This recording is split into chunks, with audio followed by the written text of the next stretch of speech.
755 2518 গাড়ির model Ashok linen. এটার problem ছিল ভাইব্রেশনে, অর্থাৎ একটু বান্তি পাইলে পিকআপটা ছেড়ে দিত, বান্তি উঠতে চাইতো না। স্টার্ট প্রবলেম ছিল না, শুধু প্রবলেম ছিল যে পিকআপ ছেড়ে দিচ্ছে, এই জন্য পাম্পটা খোলা। তো খুলে দেখলাম প্লেঞ্জার ডেলিভারি বাল্বের অবস্থা খুবই খারাপ, যেটা আসলে চলার মতো না। কিন্তু এই পাম্পগুলোতে ফ্যালকন ইঞ্জিনের যতগুলো পাম্প দেখছি, স্টার্ট প্রবলেমটা মানে খুব একবার লাস্ট পর্যায়ে দিয়ে স্টার্ট প্রবলেম দেয়। যেমন ডায়াফ্রাম দিয়ে অ্যাডজাস্ট যেহেতু করা যায়, এই জন্য স্টার্টিং প্রবলেমটা এত সহজে দেয় না। স্টার্ট প্রবলেম দেওয়ার আগে যেটা সমস্যা করে সেটা হলো ভাইব্রেশন, অর্থাৎ ব্রিজ বানতে গেলে পিকআপ ছেড়ে দেয়। তো প্লাঞ্জার যেগুলা চেঞ্জ করতেছি ওগুলার কন্ডিশন খুবই খারাপ, নিকেল ফোড়াটা চলে গেছে প্লেঞ্জারগুলা।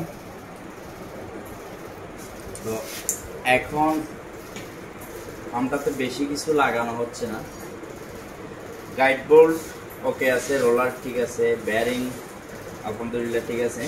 ক্যামেরা একটু প্লাই ছিল, প্লাইটা কমায় প্লাইটা মেকআপ করে তারপর ক্যাম ফিটিং করা হয়ে গেছে। এখন যে মালগুলো চেঞ্জ করব,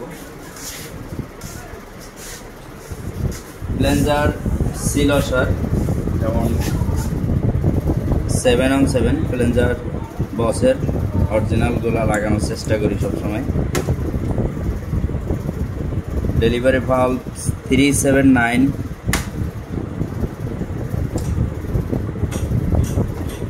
এখন সিল ওয়াশার আর সার্ভিস কিট, এগুলাই পাম্পের ভিতরে লাগতেছে।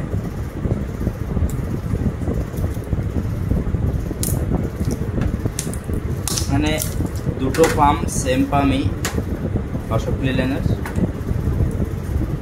একটা 1616 IL, একটা 2518।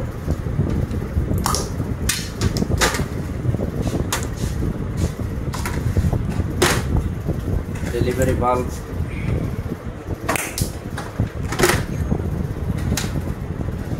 ছয়টাই।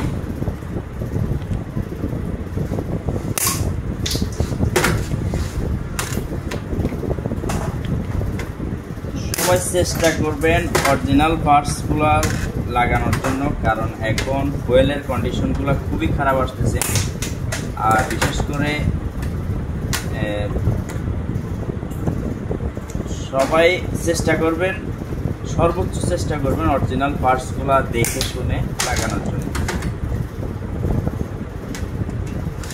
আপনি যখন পাম্পটার কাজ করবেন নেক্সট টাইম দেখবেন যে আপনি কোম্পানিকে যতটুকু স্যাটিসফাই করার জন্য চেষ্টা করবেন, উনি বুঝবে, কিন্তু তেলের ফুয়েলের কন্ডিশন খারাপের জন্য হয়তো বা পাম্প কোনো ক্ষেত্রে সমস্যা বা প্রবলেম দিতে পারে। তখন গাড়ির কোম্পানিও কষ্ট পাবে, কষ্ট পাওয়ার ক্ষেত্রে আপনাকেও দোষারোপ করবে। তো এই জন্য চেষ্টা করবেন অরিজিনাল পার্টসগুলো লাগানোর জন্য।